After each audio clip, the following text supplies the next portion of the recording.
Friends, ఈరోజు వీడియోలో పళ్ళల్లో రారాజైన మామిడి పండు గురించి తెలుసుకుందాం. ఈ పండు అంటే నాకు చాలా ఇష్టం ఫ్రెండ్స్. అసలు మామిడి పండు ఎప్పుడు తినాలో తెలుసుకుందామా? రాత్రి భోజనం చేసేటప్పుడు మామిడి పండు తీసుకోకూడదు. దీనివల్ల ఇన్సులిన్ లెవెల్స్ పెరుగుతాయి. మామిడి పండు తిన్న వెంటనే నీళ్లు తాగకూడదు. దానివల్ల కడుపులో నొప్పి వస్తుంది. అజీర్తి సమస్యలు కూడా మొదలవుతాయి. మామిడి పండులో ఉండే పైటిక్ అనే యాసిడ్ వల్ల మన శరీరంలో వేడి ఉత్పన్నమవుతుంది. ఇది ఇక జరగకుండా ఉండాలంటే అరగంట ముందే మామిడి పళ్ళను నీళ్ళలో నానబెట్టుకొని తినడం ఉత్తమం.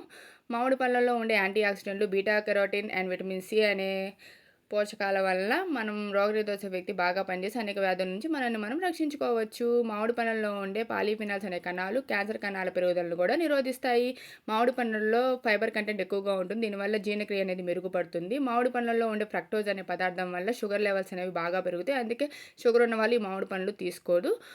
ఈ మామిడి పళ్ళలో ఇంకా చాలా రకాల ఉపయోగాలు ఉన్నాయి ఫ్రెండ్స్. సో ఇలాంటి మామిడి పళ్ళని మన ఆహారంలో ఒక భాగంగా చేసుకోవడం అయితే తప్పు లేదు ఫ్రెండ్స్. ఈ వీడియో నచ్చినట్టయితే లైక్ చేయండి, షేర్ చేయండి, subscribe my channel. Bye bye.